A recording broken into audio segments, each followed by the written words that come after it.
What is up, historians? And thank you for turning in to Rant, episode 41, a historic podcast. We specialize in the historic format, and that includes historic Brawl, which is very relevant this week. We are the Dorks. My name is Hoshi, and as you know, I was absent last week. I got into the Silver Quill school for Strixhaven, and I was playing around with my ink spells in my room, and I just happened to spray piping hot, thick black ink all over my walls, and they did not like that. So I was in detention, so I could not be here, unfortunately. But as always, sounds disgusting. Hey, I was studying. As always, I am joined by DrunkenDork, who got into the Prismari Special Education Program. Very proud of you. Look at me, Mom. And some good news, he got promoted to the school mascot. That's just very, very proud of you. Yeah, I'm affectionately known as the Big Head. That's what they refer to me as the mascot, because my head is so fucking massive. It's hard to tell on the screen, or actually it's probably pretty easy. My head takes up like maybe a third of the portion of my height. It's all just head. Yeah, that's actually why he was chosen for school mascot. It's because they didn't have to do any like special thing with the giant bobblehead thing. His head just fit like perfectly in it. They were like, you're our chosen one. Yeah, fantastic. And as you might have noticed, our other co-host Apollo is not here this week. He got into the Quandrix school. And they're very strict there on being out late. And he was a naughty boy. He was out in the hallway, and he got caught being late past curfew. And then so they called his mommy and daddy in, and they were very disappointed in him. So he got grounded. So he's standing in the corner right now. He has to face the corner, and he's not allowed to turn around. So he's an old man who's still getting punished by his parents. But I mean, that's how it is sometimes, I guess. Sometimes it's not exciting when he's not here, I guess, you know? Yeah. Poor boy. Yeah.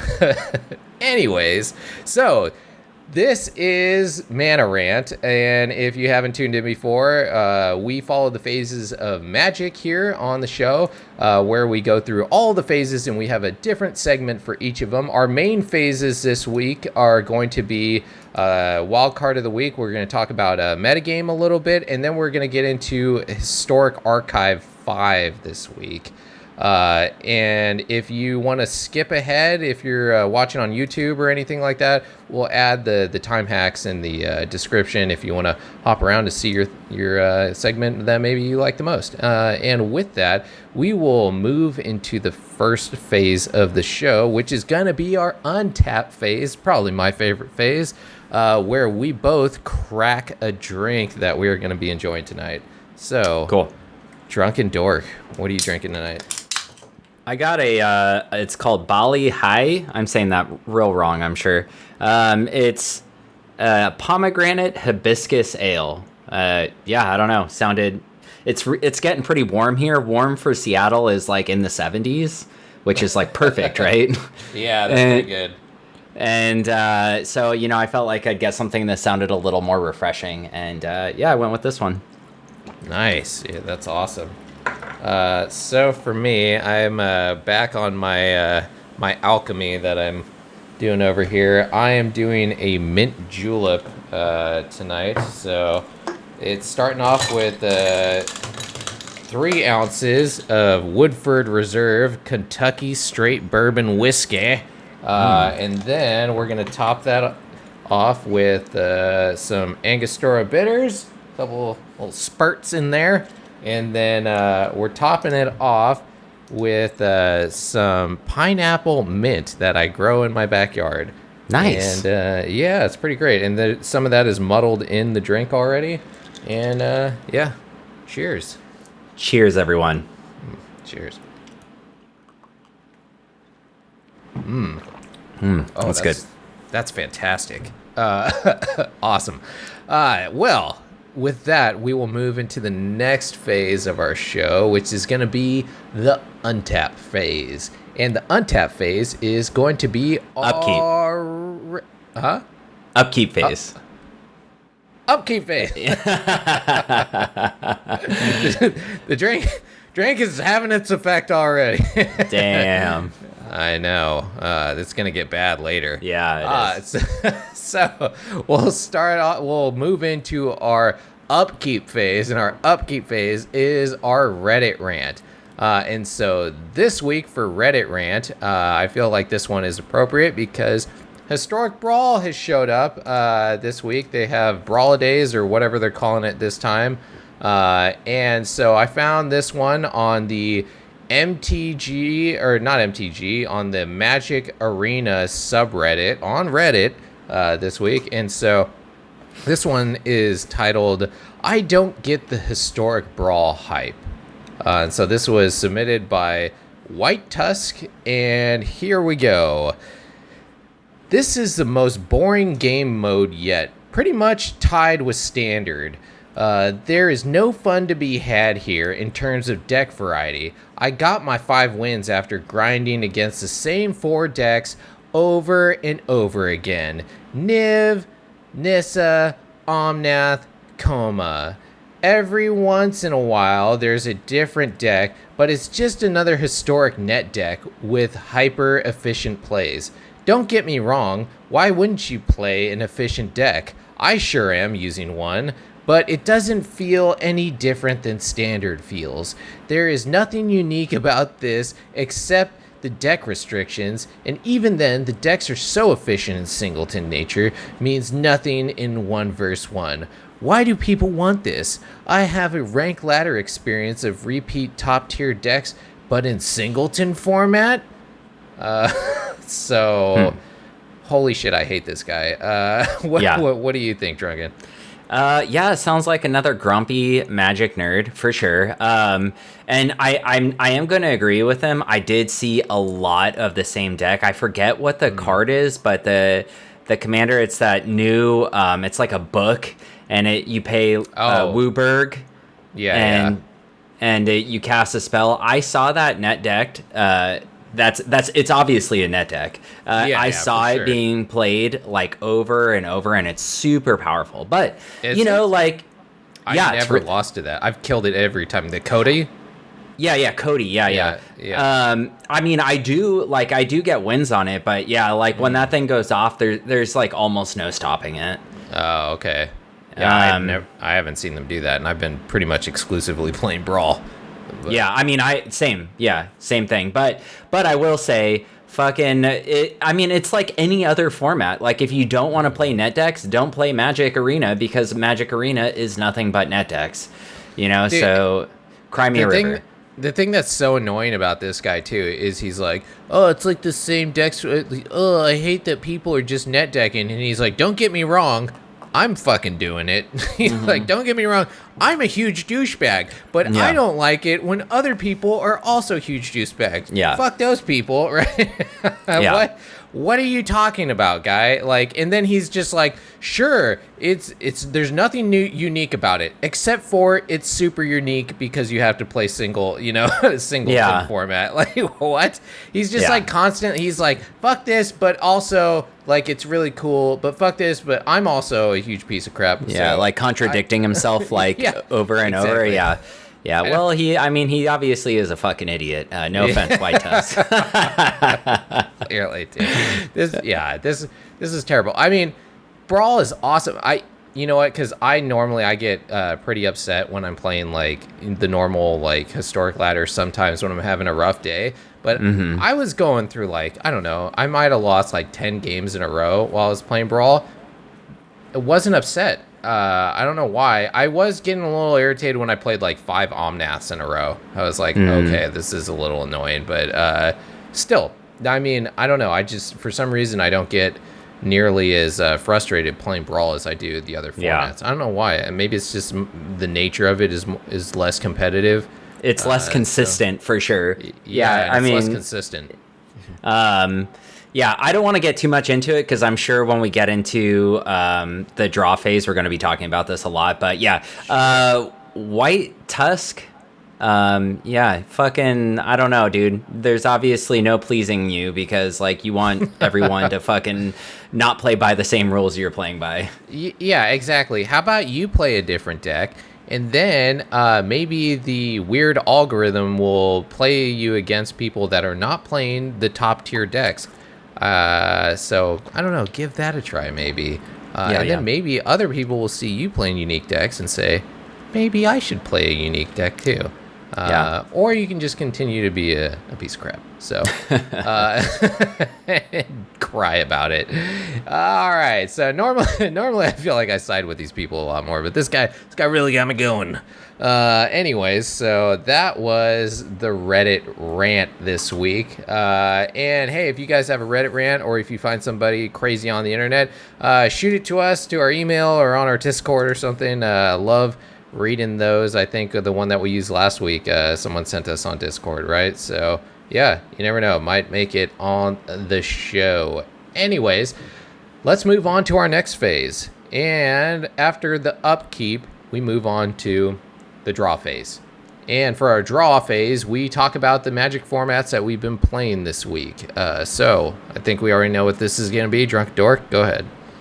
Yeah, I mean, I'm pretty sure the reason this Reddit rant this week bothered you is because both you and I fucking love Historic Brawl. Like, to me, it's like right there with Historic. I really, really like Historic, but I also really like Historic Brawl.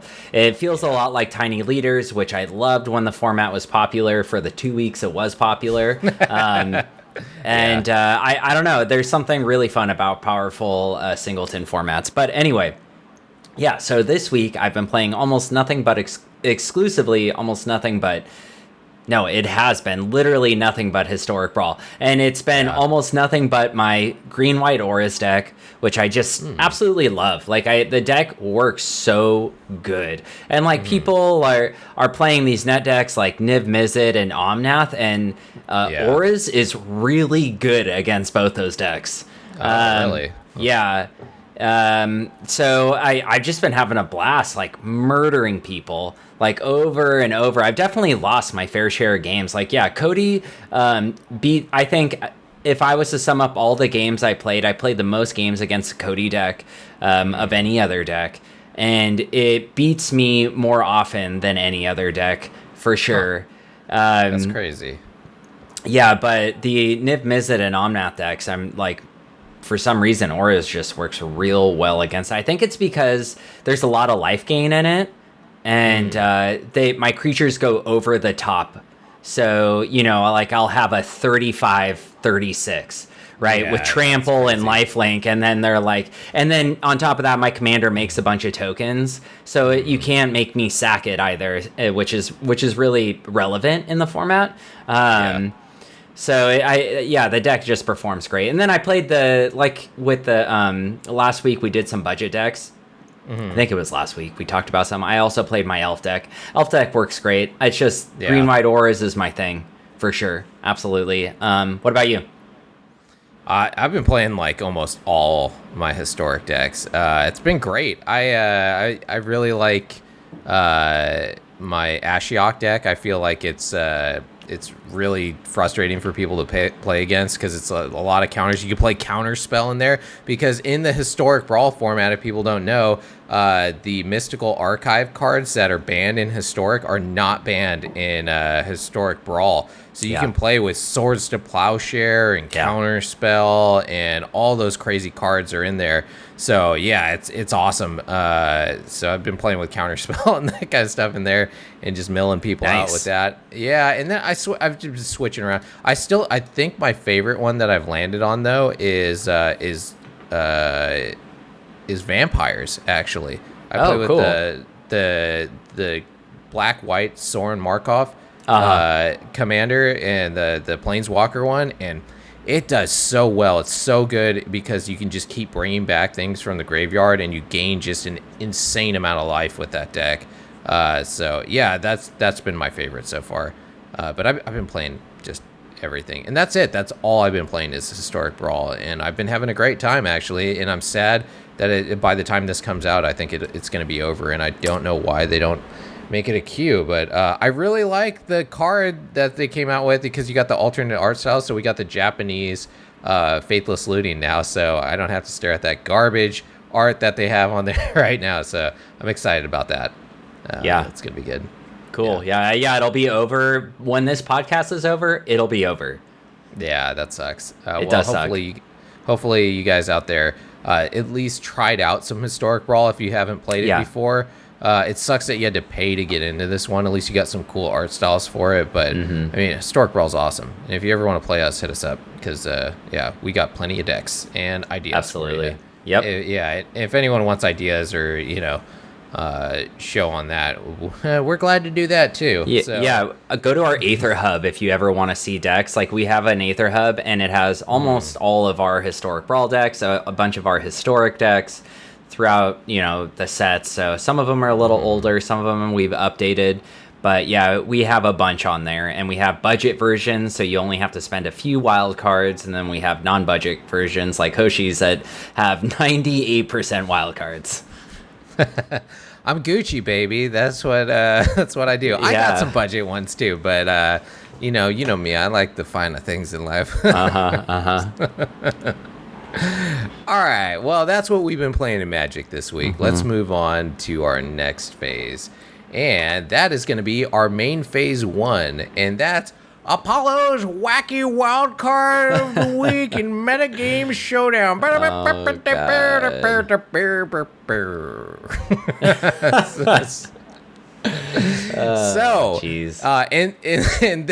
In this segment, Apollo usually picks his wild card of the week. Apollo is deep in the metagame, and so he's trying to find the best wild cards for you guys to pick. Like, let's say you got some spare wilds laying around, and you're like, what should I crack this on instead of just throwing them into some deck that might suck? Let's throw some reliable cards that are always going to be useful in the historic format at you. But then Apollo just throws that all out the window and then picks whatever cards he likes. He's like, what Gruul card should I pick this week? He's like, I played this card once in this one deck, and it worked cool like one of the 3 times. The other 2 times it didn't work, but I liked it a lot, so I'm gonna pick that one. That one's everybody pick this one. It's blue. I like blue. So blue's good. All right, so unlike what Apollo normally does, where I feel like he throws a dart at a dartboard and then he just picks that one, we are looking at some actual statistics about what are the top cards in the historic format. And I think the one that I definitely really enjoy and is one of the top picks of cards that's relevant all the time in Historic is going to be Grafdigger's Cage. Grafdigger's Cage, amazing card. It's a 1-drop artifact, and it stops you from playing cards out of your library or playing spells from your graveyard as well. So they can't enter the battlefield from your library or the graveyard.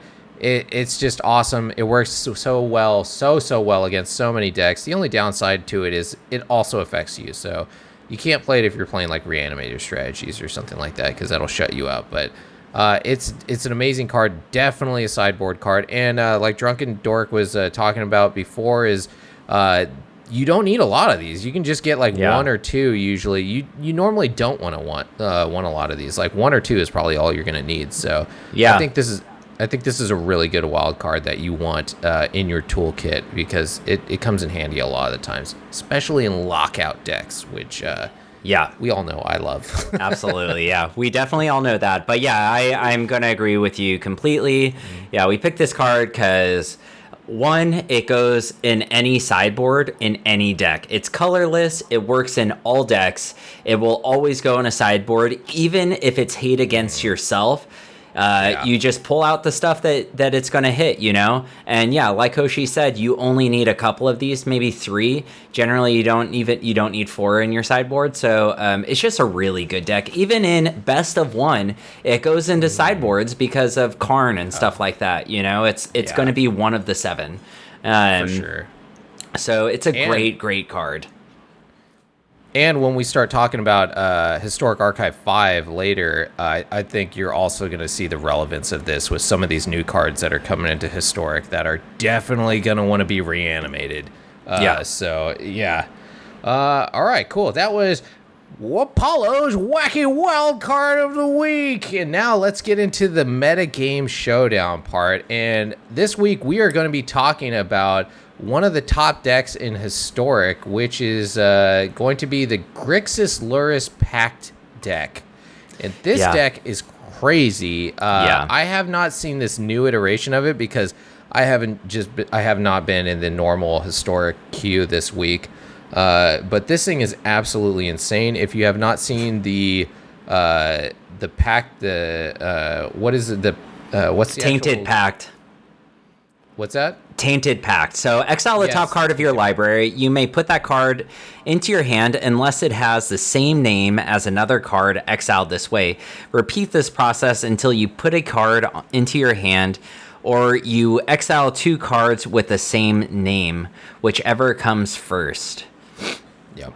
And so how this works is they put down Thassa's Oracle, which is a card where when you have no other cards left in your deck, you win the game. And then it has this weird, like you can look as deep as its devotion, which isn't super relevant in this because you throw that down and then Tainted Pact is an instant. So while that trigger is on the stack, you just throw Tainted Pact and then it mills your entire deck because you play Singleton and then it just mills everything until you're down to nothing. And then you have no cards in your deck and then the Thassa's Oracle trigger goes off and you win the game. Yep. And so it looks to me like this is a turn 4 win unless there's a way to cheat it out earlier. Now, DrunkenDork, have you played against this version of this deck yet? I absolutely have played against this. This deck is super good, and people played in Best of 1 a lot. I haven't actually played against it in Best of 3, but in Best of 1 it works, yeah. And like the thing is, once the pack goes off, if they can get it to go off, you lose. It's just it's as simple as that. Like you're gonna lose, right? Because they're gonna get their card. Yeah, I guess like it would be turn 4 that they'd have to do it, unless they play the Pact on turn 2 and then turn 3 they play the Oracle. You know, that would be the only other instance. But like turn. Well, there is a Mind Stone in the deck, so if they get Mind Stone, maybe they can do it turn 3, right? Turn 2 they drop the Mind Stone, and then turn 3 they could do it. They could do it all at once. Yeah, if they had both in their hand, if they had Thassa's Oracle and the Pact, this is a Singleton format, so that there's not a huge chance of that. That would be unlikely, I would think. Yeah. But I've definitely lost to this turn 3. Yeah, I definitely lost to a turn 3 because they've packed me on turn 2 and then Thassa's Oracle on turn 3. So unless you can get them to discard the Thassa's Oracle, yeah, you're just fucked. There are cards to fight this though. Like there definitely are. Unfortunately, Grafdigger's Cage does not fight this. No, it does not. But, like, you know, things like Thoughtseize and Inquisition of Kozilek, which are really popular in the format right now, are really good against this deck. And, yeah, I don't know. Like, I think it's great. I think it's powerful. I think it's super fun. I haven't actually played with it yet. I totally anticipate me playing this deck as soon as Historic Brawl is over, which is going to be over after the podcast. Then I'll get back into Historic again, and I will probably play the shit out of this, because I'm sure I have every single one of these cards. So I know I played against this deck with, I don't know if it was the Grixis version that I'm looking at right now, but I definitely played against a Dimir version of this, and I was playing it with my Lockout deck, and I could do absolutely nothing against it. My Lockout deck does not work against this, because that deck is meant to, like, fight strategies, except for this one. It's usually fighting, like, some type of, like, creature or some other type of weird strategy. In this one, you're not really playing Magic with other people besides, like, control. There's a lot of control elements in this deck. And then they just control you until they do their combo. And they just need 2 cards for it, and that's it. So, yeah, this deck is crazy. I think, like, really, like you were talking about, hand hate, being able to get rid of it. But even then, the chance that they have it in their hand when you hit them with hand hate is not super high. So I think really the best way to fight against this is counter magic, unfortunately. So that sucks that it's like one color basically works against this. And they run Pact of Negation in this deck because guess what? They also run counter magic in this deck. Yeah. In Pact of Negation, they can run because it doesn't matter, right? Because they're going to win that turn. So it's like the perfect card to go with this combo. They don't even need any additional mana open to be able to use this if they have it in their hands. So, yeah, this deck is terrifying, I think. Yeah. I mean, it's at least it's one of those things where when they have it, you're just like, all right. Yep. You know? I just concede at that point generally because I don't want to watch him go through everything. But yeah, I think like one of the things that makes this deck so powerful is it's arguably like 3 of the best colors in Historic right now, especially with the Mystical Archive coming out and like, you know, having blue, red, and then black, and then blue, right? You have a little bit of everything there. You have board wipes in black. You have board wipes in red. You have, it's an incredible deck. Keep going. I was gonna say they have the tutors as well, which is the other thing. So they can control you out until they get like Mastermind's Acquisition or Grim Tutor or something, where they can just search through their deck and then grab the pact, and then it's over. They just sit there and wait, and they have really good control elements until they can do that, and then it's just boom, boom, like I win, which is exactly what control wants to do, right? It's just like, play 2 cards and win. So. Yeah, it's crazy. I'm curious how truly good it is. It's crazy that you can play Luris with this too, which is insane. Just looking at these cards are so powerful that are in this deck now. It's really like a testament to how low the mana curve of everything is in Historic right now. It's pretty nuts. There's so many good cards, so many powerful cards in this deck. Oh, also there's Wishclaw Talisman. So there's 3 tutors that they already have in here, as well as so many other looting and all this other stuff that they can do to just like tear through their deck while they're also controlling you. I don't hate this deck, actually. I think it's that's shocking. These are not your colors generally. I do like Grixis, actually. Oh, do you? Okay. Yeah, I do like Grixis. I like that kind of control more, where you're like killing stuff instead of just like tap out control, kind of generally. I mean, it does have, I guess it does have counter spells and stuff, but Grixis tends to be a more tap out control. I like a little counter magic. I like my counter magic to be just like boom, super effective, right? Very impactful. I don't like it to be like counter, counter, counter, counter, counter, counter. I find that to be irritating. But I like the mix up of the like kills and the counter and all that that Grixis really has going for it. This coming from the Ashiok Historic Brawl player who says you have nothing but counter spells in it. Okay, all right. Pretty much. You're starting to sound like the Reddit ranter. I do. Yeah. That deck is true. It's true. That's a mill deck actually, though. So that's the main strategy with that one, is to mill them out. But yes, I mean, sometimes counter spells are fun. Nice. But I do like this. I think this is a pretty cool combo. And like you said, there are ways of getting around this. If you get rid of that pact, they're screwed. That's it. They don't have a win condition from what I'm seeing looking at this deck that is viable against anything in Historic, right? You know what works good against this deck? Meddling Mage. Or Sorcerer Spyglass, I think is what it's called. You can just stops this deck. Like that's their only win condition, I think, is that. I guess they have a few creatures, but like they can't do shit with those creatures. If you can get rid of that, then they're done.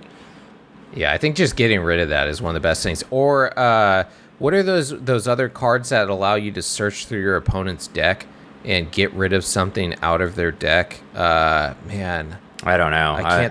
I can't. You know what I'm talking about? Played it a lot. People played it a lot when the Nexus decks were around to get rid of Nexus of Fate. Well, Sorcerer Spyglass, it does that. You name a card.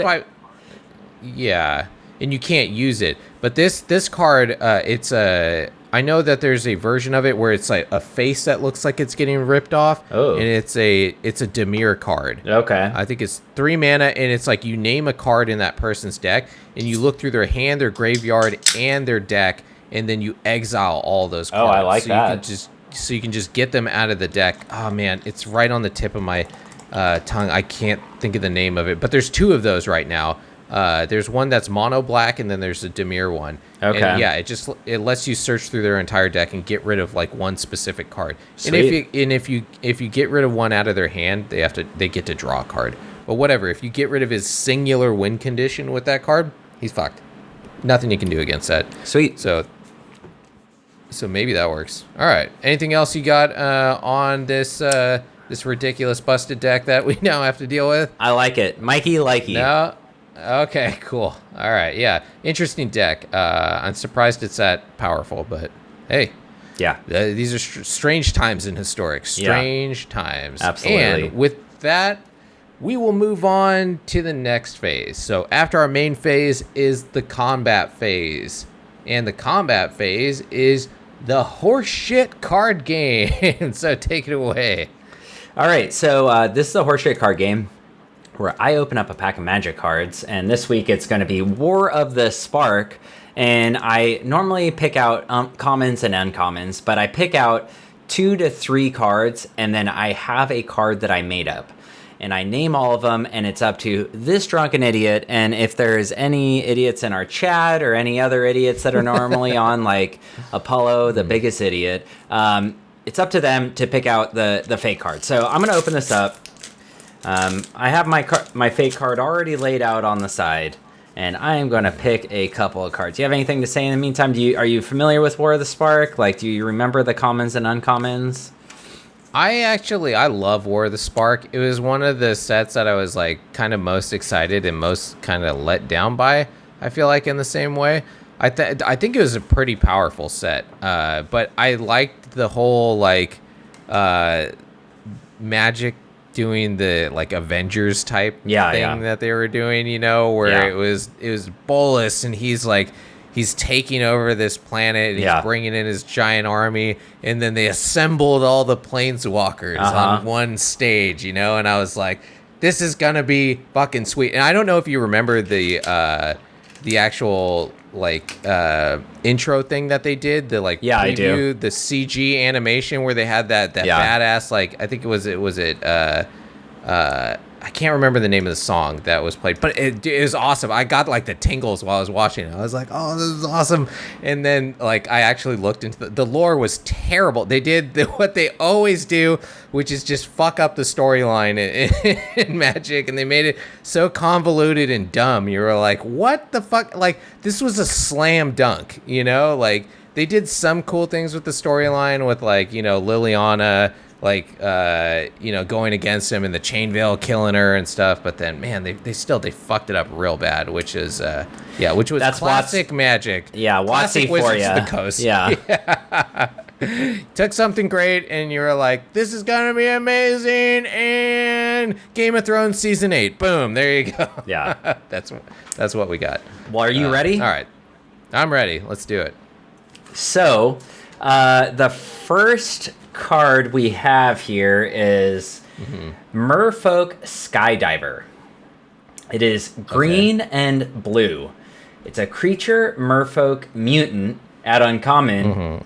It has flying, and it says, when Merfolk Skydiver enters the battlefield, put a +1/+1 counter on target creature you control. And then it has 3 green-blue proliferate. And it is a 1/1. Alright? The next one is Mystical Spark. It is 3 and a blue for an instant at uncommon.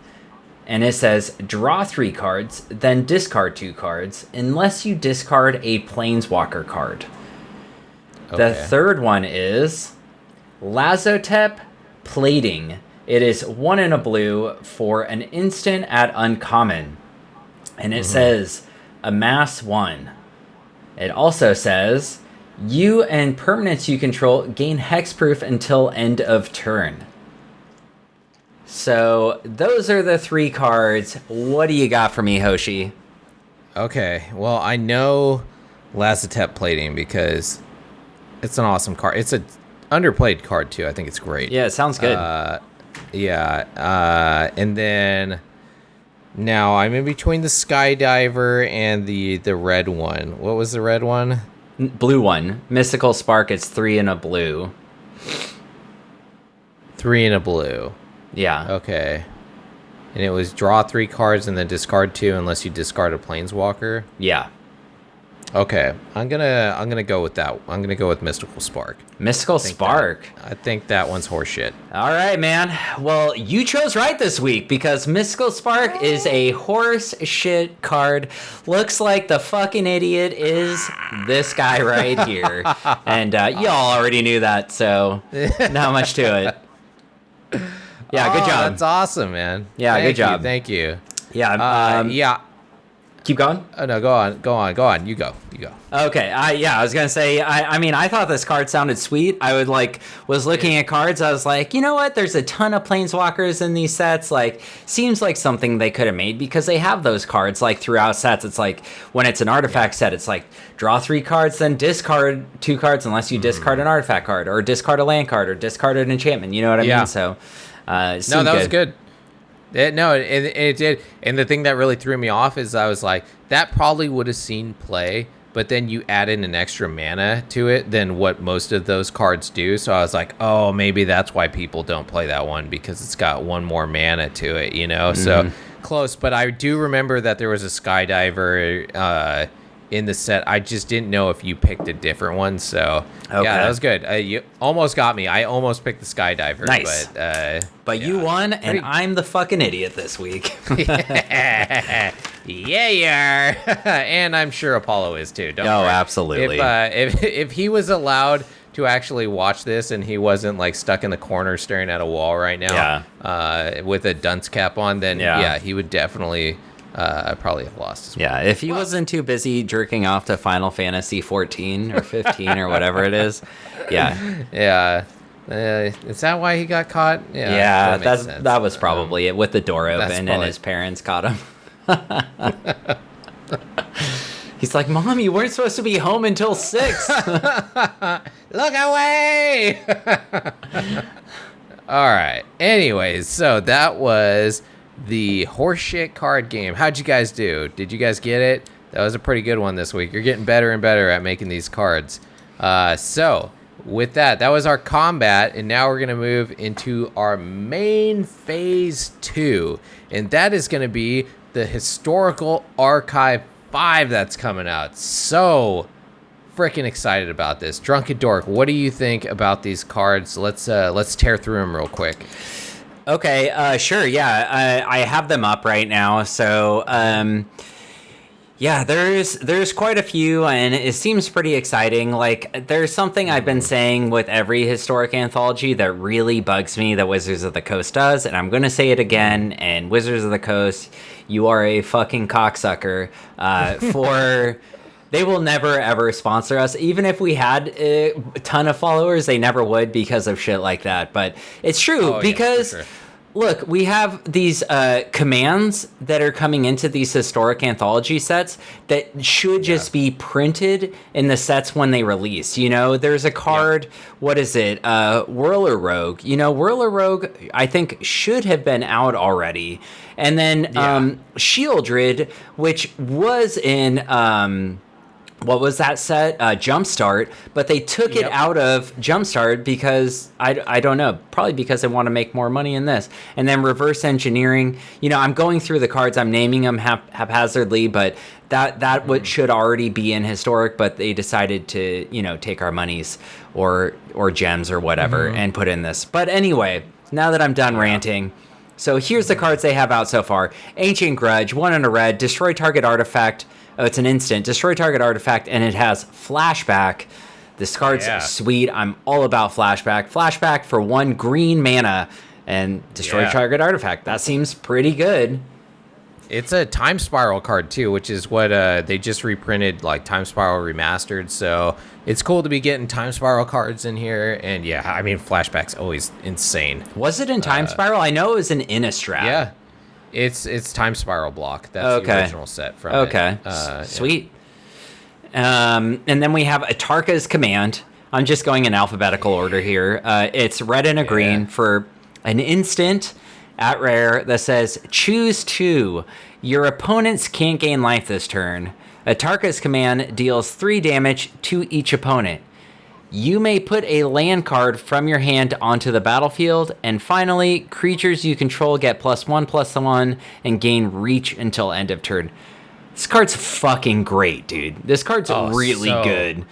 So good. Yeah, I love this card. I love that dragon. The card is just, it's beautiful. There's so many, like, these commands are so crazy good. Yeah. They make the ones that we just got look like absolute shit. Absolutely. Bless you. Excuse me. Thank you. Yeah, and this is from Concert Tarkir, which we're supposed to go back to pretty soon, you know? So that's like what you're saying. What the fuck? We're these should just be in the set, but holy crap, like, this is everything that Gruul wants to be doing. I'm sure Paulo is just coming in his pants right now looking at this and just imagining all the Gruul possibilities. So good. What I'm liking about this is like green, red, like Naya. Like I really like a Naya tokens deck or something like that, you know, where you can deal damage, hit low, and fucking pump your guys or something. I really like this. I like the versatility of these commands. Are always really fun, you know, being able to choose multiple things and having multiple options and situations is always good. Versatility is great in Magic. Yeah. Well, 2 of these are on here are just crazy for 2 mana. Deal 3 damage to any opponent. Yeah. And then all your creatures get +1/+1 and reach, which is insane. Like that's a perfect finisher card for 2 mana. Or it protects you. Yeah, it does both, you know, it gives reach, you know? Yeah. Yeah. And then, you can put a land in, so if you're trying to ramp out, or you can stop your opponent from gaining life, and it's so good. There's so versatile. Yeah, you'll see this card in decks. Absolutely, it's going to be in decks. Absolutely. So on to the next card. Court Homunculus is 1 white mana for an artifact creature Homunculus at common, and Court Homunculus gets +1/+1 as long as you control another artifact, and it is a 1/1. So it's basically going to be a 2/2 for 1 is where you're going to use this generally, and I actually think this is going to fit really well. When Historic first came around, there was a mono white artifact aggro deck. Yeah. And I think you may see a resurgence in something like that because Sculpted Steel. Yeah. Sculpted Steel, right? Yeah, Sculpted Steel. That's exactly. You may see resurgence in something like that because one of the benefits of that deck was it was a budget deck for Historic. You only needed like I think 8 rare cards to make it really work well, and that's true. This is just adding to it because this is a 1 mana 2/2, and it's a common. So I think it's a great addition. What do you think? Yeah, that's cool. I'm not super hype on this card, but yeah, once you mentioned that Sculpting Steel deck, the whole point of that deck was just to vomit your entire hand onto the battlefield and then hit Sculpting Steel and then kill your opponent like super quick. Yeah. So I think you have all the cards for that deck, right? Oh, absolutely, yeah. You should have all the cards for that deck. It's like an incredibly low wild card deck. Yeah. I don't think I have the Sculpting Steels, but yeah, you should try it out. I think when it comes out and see if you can remake that deck into something formidable again. Because that thing was running rampant back in the early days of Historic. So. Yeah, absolutely. Yeah. Cool. Next is going to be Dramoka's Command. It is a green and a white, an instant again at rare. And it says choose 2, prevent all damage target instant or sorcery spell would deal this turn.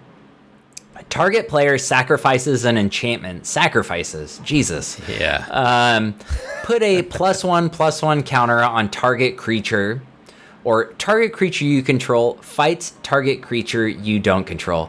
My Nice. God, this card is so good. Yeah, These are probably so the good. two best commands from the set, I think. Oh, amazing. Yeah. The versatility, once again, is incredible. Prevent all damage, target instant or sorcery, like, that is incredibly relevant. Target player sacrifices an enchantment, also relevant. All of these are relevant. Great card. It's insane.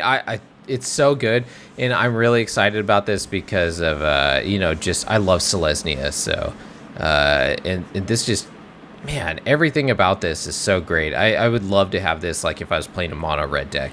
Being able to prevent the damage from an instant or sorcery and then fight something at the same time. Like, I love combat tricks like this when you're playing a creature deck. They just always feel so good, and they always feel so crazy. Like, when something like this happens against you, you're just like, whoa, what is happening right now, Yeah. So I'm excited to see these. And the fact that both of these commands that we talked about are 2 mana to do all this stuff, that's what you need in Historic right now, because Historic's getting real low cost. So yeah, I think you're right. This is also going to see play for sure. Absolutely. So the next one is going to be Ichor Wellspring for 2 colorless mana. It's an artifact. At common, it says when Ichor Wellspring enters the battlefield or is put into the graveyard from the battlefield, draw a card. So I mean, I have a lot to say about this. Do you have anything to say? Go for it. Doom for Told immediately came to mind with this one, because those Doom decks, right? They just wanted something that is going to draw you a card when it enters the battlefield, and then sacrifice. And when you sacrifice it, you draw a card off of it too. So this is going to be amazing in a Doom for Told deck, I think. But what do you got? I got the mono blue artifact deck, because that deck is all about bringing artifacts in, drawing cards, and then sacking them. So that's what it's trying to do. It's trying to just generate value at like incredibly low mana, and this just fits in perfect. It's amazing to me that every card we've named so far has been good and been relevant. And that I can't, you can't say that for most historic anthologies. It's usually like one or 2 cards. But I think it's going to work. Yeah, like you said, Doom Foretold, or it's also going to work in these Cheerio blue, mono blue Cheerio decks. I don't know what the fuck you call them, but something like that. Yeah. Emery decks. Yeah, Emery. Yeah, exactly. The Emery decks. And the next one's going to be Intangible Virtue. It is 1 and a white mana for an enchantment at uncommon. It says creature tokens. Very important. You control, get +1/+1 and have vigilance. I know. All right, go for it, man. You look excited. This might be the card that I'm like most excited about. Really? And this, which is saying something, because there's so many incredible cards in this anthology right now. But this one is great because it's not it's not a rare or anything, and I love token strategies, and I love Selesnya tokens, and vigilance is so powerful, I feel like, in those decks, and then giving them +1/+1 and vigilance is insane. Because I've played a lot of the tokens, and there's that one card, the Conclave Tribunal one, where you can tap all your creatures, right, and then generate tokens based on like however, like it's Convoke, right? Yeah. And so you can tap all your guys and then use that for mana to make more tokens. But one of the problems that you have is to decide whether, do I attack with my tokens right now, or do I hold them back so that I can tap them to get more tokens, right? It's a real like conundrum that I've had quite a few times that I played that deck, or I'm trying to think, do I want to get more tokens or swing right now? And now you can do both of those if you have vigilance, though. So, and buff them at the same time. So I am absolutely rebuilding a token deck when this comes out. Sweet. For sure. What do you think? I know nothing about it, honestly. I don't play enough token style decks to see. I know nothing, but I'm glad you're excited. I think, to me, so far, this is a worse card. Like the most not relevant card, but that doesn't mean that it's bad. It's just not relevant to decks that exist currently. Sure. It could potentially like make a deck viable. Yeah. All right, the next one's going to be Merfolk Looter. It is 1 and a blue for a creature Merfolk Rogue at common, and it says tap, draw a card, then discard a card. Typical looting, and it is a 1/1. I mean, not a lot to say about this. It's a merfolk. It's a rogue, so it can go into a rogue deck. It can go into a merfolk deck. I mean, it's a very mediocre at best, I think. I don't know. I think this is definitely going to see play because it's a low drop looter that you can consistently loot with, and it's in blue. And blue does have looters, but a lot of the time it's like in 3 mana or something, you know, and you don't have to pay to loot. You can just do this every turn. And with the graveyard strategies that we're seeing pop up, I think this might see play. I think it's going to see play. I do. Sweet. Yeah, I don't think it's crazy powerful, but I'm sure there are decks that are going to slot this in. Good. Yeah, I hope so. Yeah, it's a cool card. Yeah, I don't doubt it. So I'm just whatever about it though. Next one's going to be Ojutai's Command for 2 white blue. It is an instant at rare. It says choose 2 once again. And return target creature card with mana value 2 or less from the graveyard to the battlefield. Mana value, man. Whenever I read that, I'm like, that is not right. With converted mana cost 2 or less. CMC, yeah, CMC. Yeah. Anyway, next one's going to be you gain 4 life. Then it's counter target creature spell, and then finally draw a card. I mean, it seems powerful. What do you think? Super powerful. Yeah, I mean, I love it. I think the thing I love the most about this is the art on it. Fuck, kicks ass. Yeah, it's pretty sweet. Yeah. A bunch of fucking karate monks. Yeah, dude. I mean, all the commands look pretty cool. But then in they all have a dragon in the background. But in this one, it's like karate monks, and the dragon's like, "What up?" Yeah. I mean, it seems pretty powerful. I think it's just like it feels like 4 mana after dealing with those 2 mana ones that are crazy for 2 mana. So like doubling the cost of that, it feels not as good as those 2. It still feels really good, and I think this is definitely going in Azoria's control decks. Yeah. But I just feel like the other 2 are better just because of the CMC value. You hit exactly what I was going to say. I like the only thing I can see this going in is Azoria's control. Definitely not 4 copies, but maybe 1 or 2.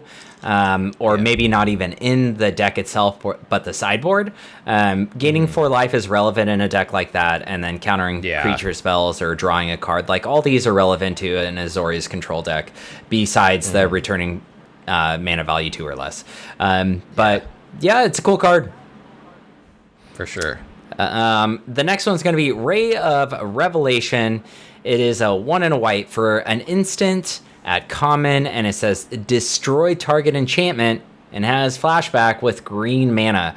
Once again, sweet card, good sideboard. Insane. Yeah, insane sideboard.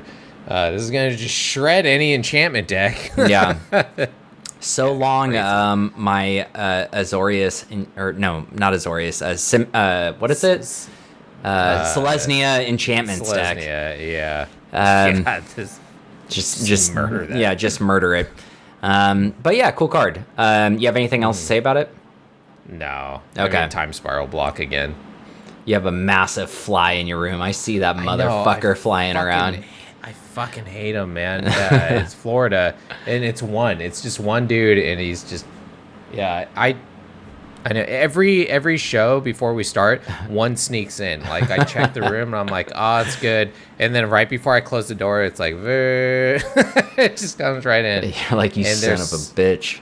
I know. Last week not last week, but before that, my dog killed one at least because I trained him to kill flies, and so he was nice. He took one out, but this guy he missed this one, so yeah, so no treats for him. Bad dog. Bad dog. You kill the flies. All right, so the next one's going to be Reverse Engineer.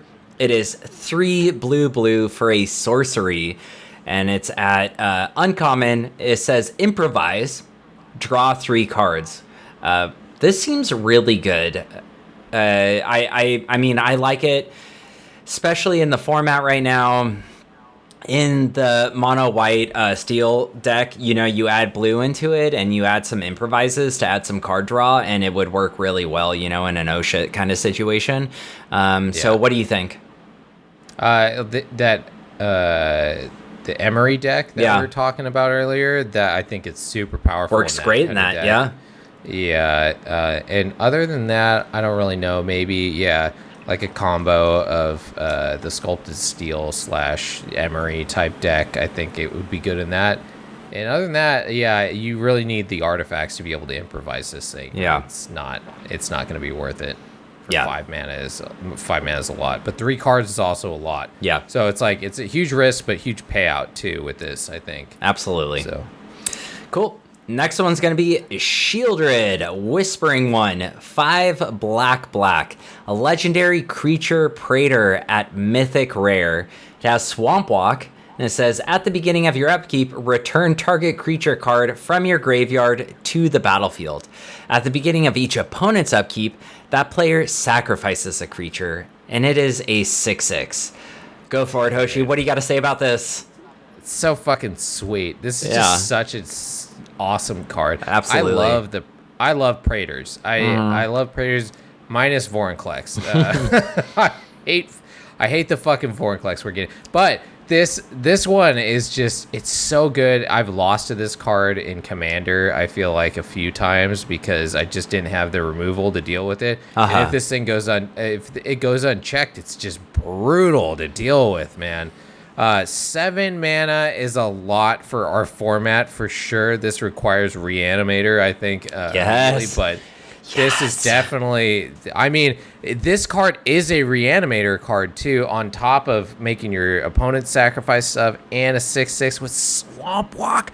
This is, am I wrong? Is this the first walker that we have that has a land walking ability? No, there's other cards with land walking abilities. I think there's in Historic. I believe so. Yeah, I'm pretty sure there are. I think. Okay, maybe. But they're just like irrelevant, you know. Like they just. Oh, okay. Yeah, they don't have any relevancy besides that. It's crazy. It's I love it. I fucking love it. I love Praetors. I think the mana cost is insane, but you know, it's so nice to have it in the format. And I don't think it's going to be like a super busted card. It's just like really fun jank spice, I think. Yeah. To throw in there. Yeah. So I mean, I love it. Yeah. When Jumpstart came out, I was super excited because I thought it was going to be in the format. And then, you know, Wizard of the Coast is like, no. We're going to make more money off of you, and we'll wait until HA5, and then we'll bring it out. Yeah, exactly. Freaking bastards. Paid enough yet? Oh, you guys want that? Yeah, start rubbing their nipples and shit. Yeah, you gotta give me the money if you want that. But yeah, I think it's super sweet. It has a lot of text on it. It dies to removal, which is unfortunate. You know, for 7 mana, it's not. Like it's not what you want to be doing in Historic, but if they come out with some good reanimation cards, I can definitely see this coming in, or maybe even some really rampy decks, because you can ramp out to 7 mana by turn, I don't know, 4 or 5. So you know, there is a place for this, and you'll definitely see it. I think it's just, I don't think it's going to make a huge impact because The main thing is it says at the beginning of an upkeep. So unless you're returning it before, like right before an upkeep at instant speed, which I don't think there's anything that we can really do to do that. But it's your opponent's upkeep too. So yeah, that's true. So on their upkeep, they got to sacrifice something. On your upkeep, you return something, which is, so it's every upkeep. Yeah, and it is a big old beefy... Dude, I've always... So I have this card. I have a few copies of this because I have them in my Commander decks. So when you look at it, it's a person, like a praetor or whatever, on top of like this weird like bug body. Is there a mouth on the bug body? Yeah, okay. There's a big old mouth right underneath her. Yeah. In a very...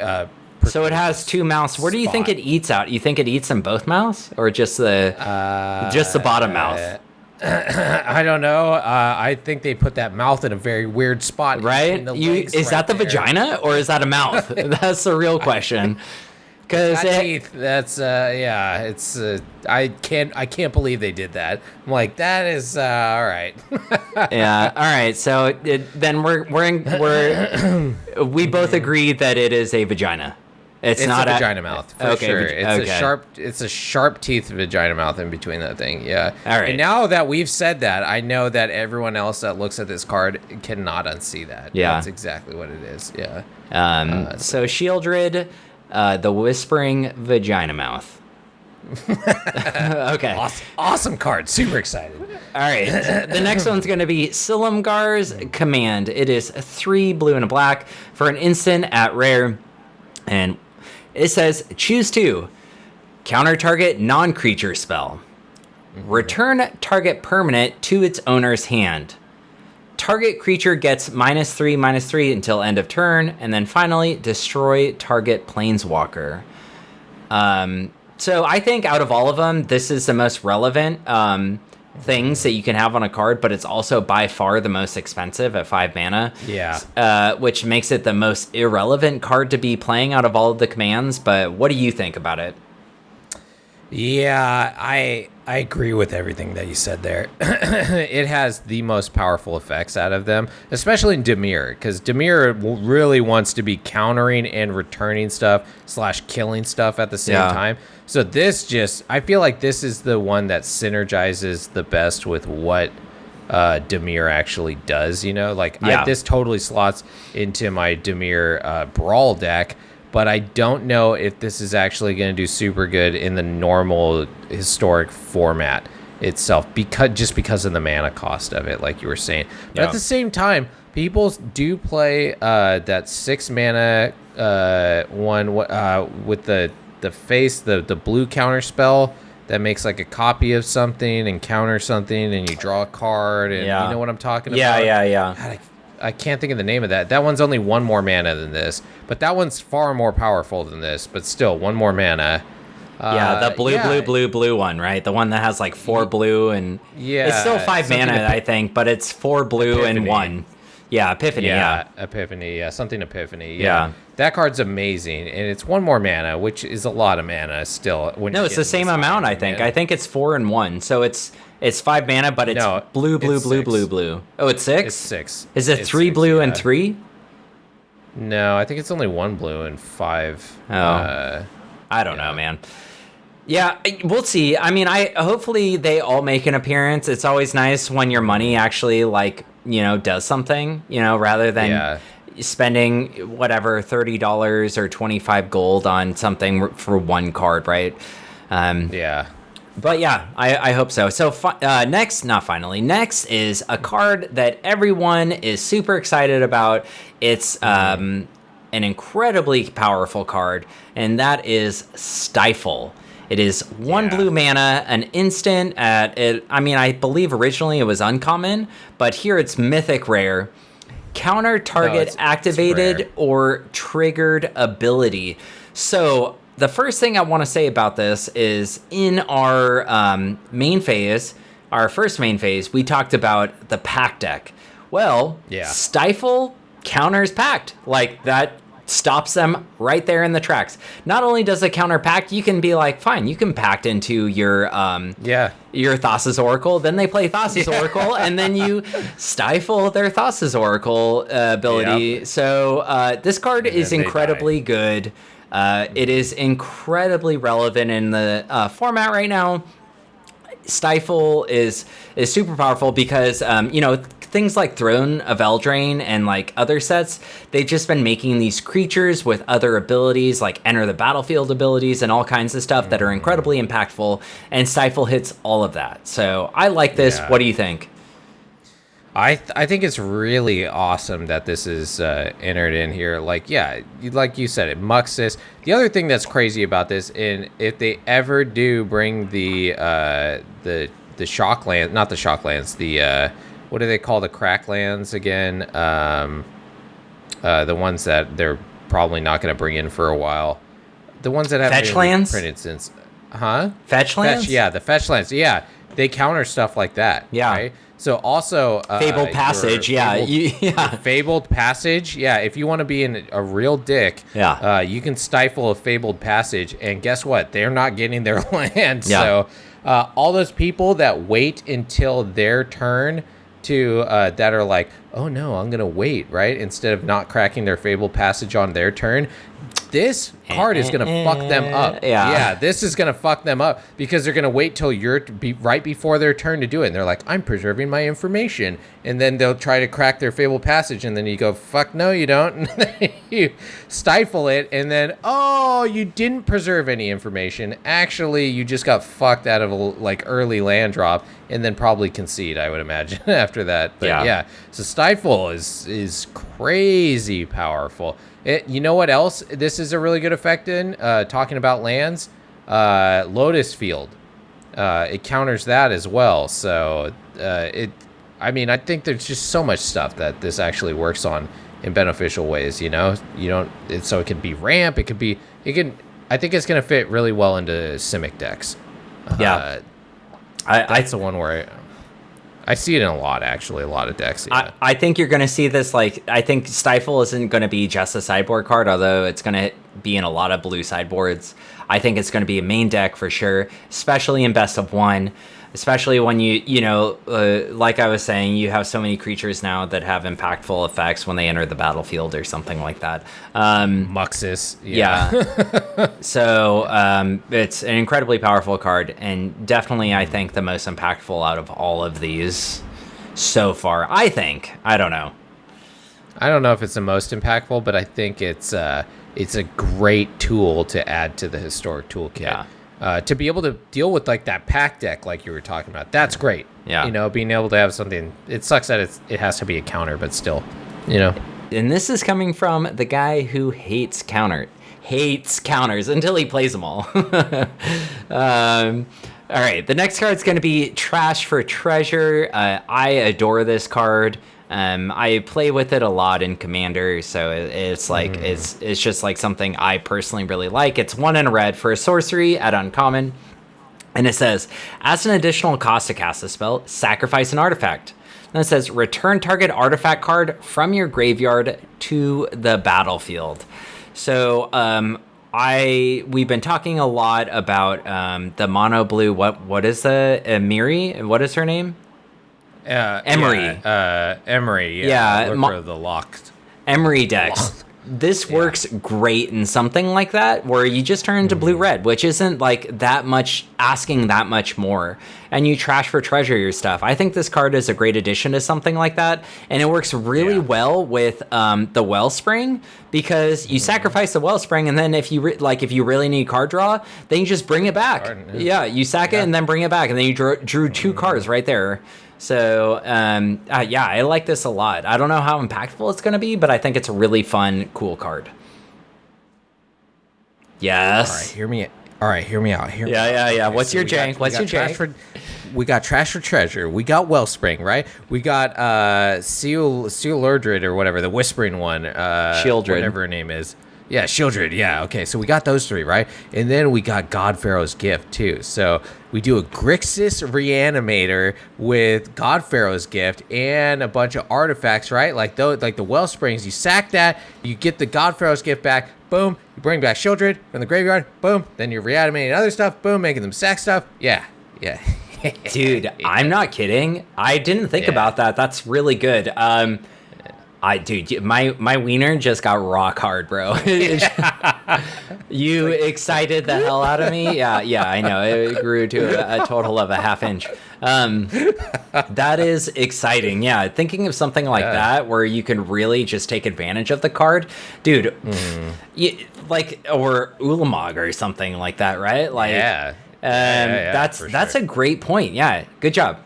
Yeah, so you think this card's gonna be impactful, or? I mean, yeah, for sure, it just adds into the jank reanimator stuff. Like every time that there's a reanimator that can bring back a artifact from the graveyard, like the last one was Fabricate. You remember that white one that brought back Godfrey's Gift? It was a 4-drop though for that one. This is 3 that can do it. So it's 1 mana less, which makes it a faster deck now. The difference is now this is in red, so it brings red into it, but red has a lot of artifact stuff, at least traditionally in Magic. I don't know so much in Historic, but I think we're getting there to have like a faster reanimator with this, actually. Well, because at first I looked at it, I was like, this is kind of trash, and then the jank started tumbling in my head, and I think there's something here. I think in like if you go back to like Legacy and you play Reanimator in there, it is Grixis. So it is like that same color combination, I'm pretty sure. So it sounds right. It sounds like, you're on the right path. That's a smart find, dude. Smart find for once. Don't pat yourself on the back too hard, all right?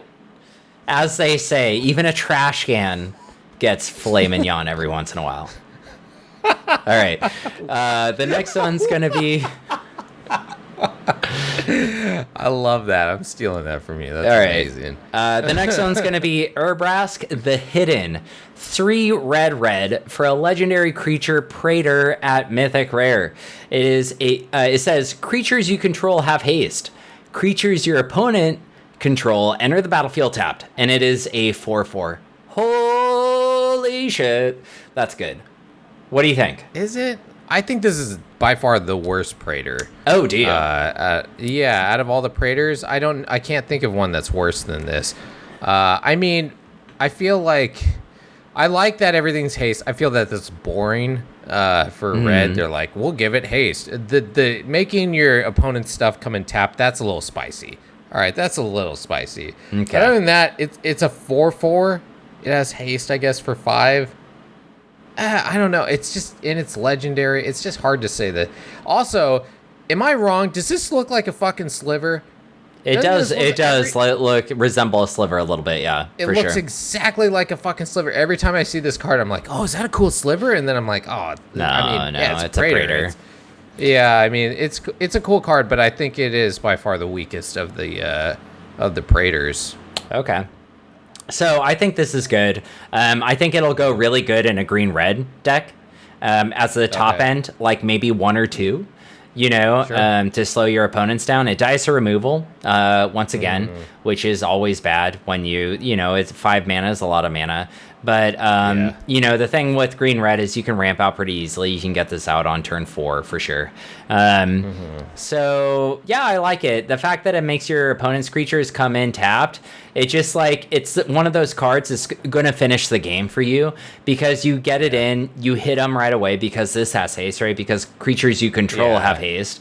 And then the next turn, if they want to put something in to try and block, unfortunately, they cannot. And, then you're just going to swing in for the win. So I like it. Yeah, you're right. It's not super powerful, but I actually like it more than... I think it'll make more of an impact than Shieldred. Okay. Maybe. And then the next one's going to be Vault Scourge. 1 and a Phyrexian black for an artifact creature imp at a common, and it says flying and lifelink. It is a 1/1. I have a personal affection for this card because... back when I used to play a lot of Modern, I played a lot of Affinity, and this was, I had 4 of these in my Affinity deck, and it was incredibly powerful. The fact that it's a 1/1 for 1, basically, and you can gain life with it is really good. In a way. I like it. I think, once again, it's going to go really good in the Mono Blue Artifacts deck. Because you can put it out for 1 mana if you want. Yeah. And then you can recur it and gain life and maybe put some type of attachment on it if it's beneficial. What do you think? At first I thought when I quickly looked at this, I was like, oh, this is garbage because it's like a worse Healer's Hawk, basically. Right. But then, after seeing that it was an artifact creature, then it becomes incredibly better at that point because we're just getting little bits of artifact toolkit here and there in Historic right now. And I feel like it just keeps getting more and more of a viable archetype. And this is something that's pushing it more towards there because we don't have a lot of great artifact creatures, I don't think, in Historic. And so this is pretty sweet. I think Wizards of the Coast tries to be careful with artifacts because because they're so powerful. when you have an assembly of things, you have Tron, right? Like in Modern and stuff, where it's just like almost an unstoppable deck when it gets going, and like you don't want something like that to happen. Or Affinity, for example, they've constantly banned cards from Affinity decks because Affinity is so strong. So it's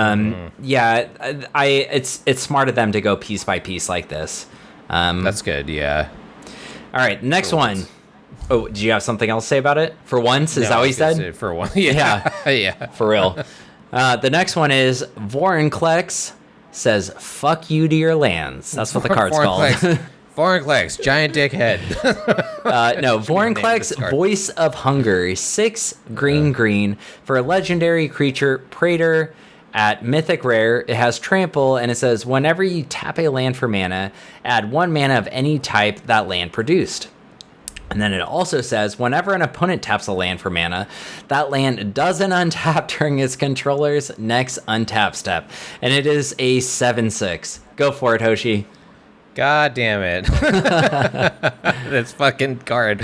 You know what? Also, you know what just came into my brain right now, though, was the Gruul land destruction deck. Having this at a top end in there, and that would really, really fuck your opponent over right there. It's like, oh, you don't even have that much land, and now it's also all coming in tap, or if you tap it, it's not untapping. Oh, man. I mean, you've played against this in Commander. This is one of those cards that's considered, like, a lot of the times to be a play group ban. Yeah, I feel like, because it's just so oppressive. What it does to your opponents, and it doubles your mana, which is insane at the same time. So this is Vorinclex, a giant dickhead. I mean, he's way better than the Vorinclex that we currently have. But combined with him, their powers combined to be massive dickheads on both levels. I mean, it's a sweet card, though. Sweet. It seems pretty powerful. Out of all of the Praetors that we've named so far, or all the Praetors that are in it so far, it definitely seems like the most powerful one. What makes this really bad is if you ramp out to this, maybe you get it out on turn 5 or 6. Yeah, I know it costs a lot of mana, but you could get it out. You could get it out pretty early, I think. You can in a green deck. That's what makes this good, is that it's in green, so you can ramp out. So what makes this a difficult card to deal with is once you get it out, your opponents are gonna want to get rid of it, and whether they have like single target removal or mass removal, their mana is tapped now, regardless of it being out anymore. So it slows them down a turn, which is hard to deal with. Like, that could potentially lose you the game, which makes this card a potential game winner, And for that, I think it is very powerful, and I think you're gonna see it. I don't know how much you're gonna see it, because 8 mana is a lot of mana, but I could see it in, hey, look, this trash for treasure thing you were just saying, right? Like, why the fuck not? Bring it up. You know what? I have a conspiracy right now that I think we're gonna see another reprint of a Praetor. Because they're bringing in Praetors right now into Historic Anthology. They brought in Vorinclex into Kaldheim, right? With some weird, I don't know if you followed the lore or anything, that like Vorinclex just got sent to Kaldheim or whatever. Okay. So the Praetors are just starting to pop up on random realms now, or random planes. Okay. So and now they're throwing them into Historic Anthology too. So we're getting a lot more Praetors in these new sets, right? They're bringing them back in with the whole Phyrexian thing. So, but I think they're just going to trickle them in every once in a while. They're not going to do a full-blown Phyrexian set for maybe a while. So maybe just in between these, they're going to throw like, hey, here's new Elish Norn, or here's new, whatever, like Gritaxian or whatever gets thrown in there. So I think maybe in the next set, we might see like another Praetor like just show up. Which would be fucking sweet. I'd be excited about that. I like Praetors. Yeah, I like the new Vorinclex. I think he's really cool. What makes Praetors fun is they're generally like very high converted mana cost. So I think it makes them like fun cards, not necessary, and they're powerful, right? Yeah, for sure. So it makes them like janky build around cards, which is fun. Yeah, my favorite. So one more question. We have to keep going because we are running really long. But do you think? Okay. I don't know if this is all the cards yet. Like I didn't look into it. But do you think Ella Schnorn is going to come? Do you think Ella Schnorn's coming in? I fucking hope so. I mean, I think it. Why not? Right? Like you were saying, they're high. They're so high CMC. Why not? At this point, I agree. 100%. Bring him in with so much low, powerful CMC stuff that we have. I think bringing Ella Schnorn in is completely fine now. Well, with Jin Gataxia too, which is also the other, like, probably, I would say, arguably the most powerful Praetor. Or maybe Ella Schnorn is. It's hard to say with these. All of them are just crazy powerful. It's definitely those three, though. Vorinclex, Ella Schnorn, and Gataxia, or whatever the fuck its name is. Those are, I think, the strongest ones, for sure. I agree. I think if they bring that in, it's going to be Ella Schnorn, I think, is the best reanimator target out of all of them, just because it hits creatures, like, really hard. And so good, yeah. Yeah, it's really good. But, yeah, I hope so. I hope they bring them both in. So we're going on to the next card, because, like I said, we're going really long, is Whirler Rogue. Yep. 2 blue for a creature, human, rogue, artificer at uncommon. And it says when Whirler Rogue enters the battlefield, create 2/1/1 colorless Thopter artifact creature tokens with flying. And then it says tap 2 untapped artifacts you control. Target creature can't be blocked this turn. What do you think? It's okay. I don't think it's okay. I don't think it's going to be super powerful and historic, but I think it's a cool card. And I think it should just been in the damn set when they released it, because it's nothing crazy. It's this is probably the most meh card, I feel like, out of this whole really so far. Yeah, I think so. Because 4 mana for what it does, I just don't think it's good enough.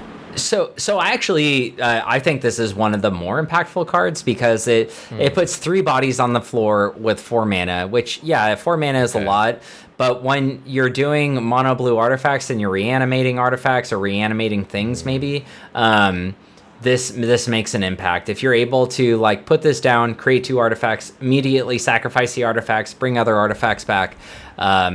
This with Trash for Treasure works really well. I don't know how big of an impact it's going to make, but I think you're going to see it played for sure. Okay. So those are all the cards we have so far. What do you think of Historic Anthology 5 on a scale of 1 through 5? 5 being the best anthology, 1 being the worst anthology. 5? 5 for sure. This is, I think, by far the best anthology that we've gotten in forever. I don't know if it's going to be the most impactful. I feel like it's going to be. But for me, just the Praetors and these commands are amazing, and Stifle and Trash for Treasure. Yeah. So much, like, I feel like almost every anthology we've been through, I've been like, okay, this one card or like this other card I'm pretty excited about. And the rest of them, I'm like, meh, garbage, whatever, who cares? You know, I don't think it's going to make an impact. But with these ones, almost all of them, I'm like, this is a sweet card. This is another sweet card. This is another really sweet card. You know? So this is my favorite by far. What about you? I don't know. To me, it's either 4 or 5. I think I don't disagree with you at all. Like, all the cards are amazing. The only thing is that Thoughtseize one, oh man, I love Thoughtseize so much. It's like number 1 for me, because Thoughtseize is fucking sweet, dude. Or 2. Like, it is hard to say that Thoughtseize 1 is number 1, because when I'm reading through these, I'm like, oh man, this is good. This is good. This is good. It's like crazy. You never say that with historic anthologies. You're always like, oh, this is mediocre. This is this is good though. And then, you know, it's like every 1 out of every like 5 or so. It's good. So this seems great. The only thing that bothers me about this one is all the best cards were already supposed to be in historic when the set releases, and you know, with WotC just getting their monies, but it is what it is. You know, at least we're getting some good cards. Yeah, for sure. I mean, take what you can, I guess, with WotC. You know, they're gonna milk you. They're gonna milk you. Yeah, they are. But we've all rolled over on our belly for that, though, I guess, at this point. So. Absolutely. If you've been playing Magic as long as we have, or even a year, especially over the past few years, you've definitely got your behind fucking smashed in a couple of times from them. they're like, oh, you want these Praetors? You're not bent over enough. And you're like, what about now, Watsy? And they're like, all right, you'll get a couple commands. Squeal pig, wee. Fuck. God damn it, Watsy. Stop fucking me. Just give me the cards. You bastards. All right. Well, that was a great look into Historic Anthology 5. I'm really excited to see the rest of the set. Hopefully it's all spoiled by the time this comes out. And with that, we are going to move into our end step.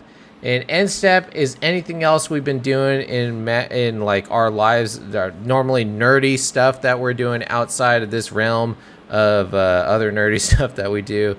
DrunkenDork, anything nerdy you want to report on? I feel like we're running real long, so we should just keep going. Okay, sounds good. I agree completely, and I've just been working. So, so with that, we will move on to our cleanup phase, which is social media promos. So we're just going to pap our social media stuff up there. Hey, join us on Discord. I need to get in there more. I've been working a lot, so I haven't been able to, but it's great. Like I love it. Everybody on there is great, and they post amazing things. It's good convos, and with that, and watch us live on Twitch. Don't forget about that. Yeah. We've been having some great Twitch sessions. We had a little snafu last week, but that will not happen again.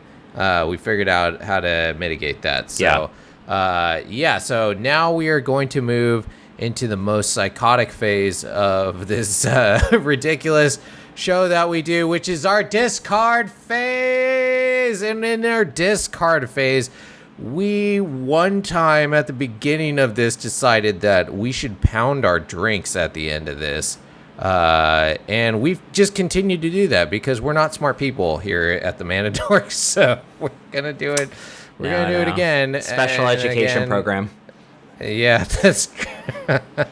So, to all of you out there in the interwebs, and for those of you historians fighting Watsy with us, let's cheers and pound these drinks. Cheers, everyone. Cheers.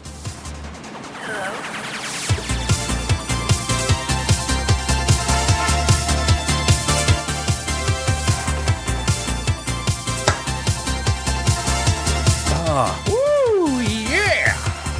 That was good.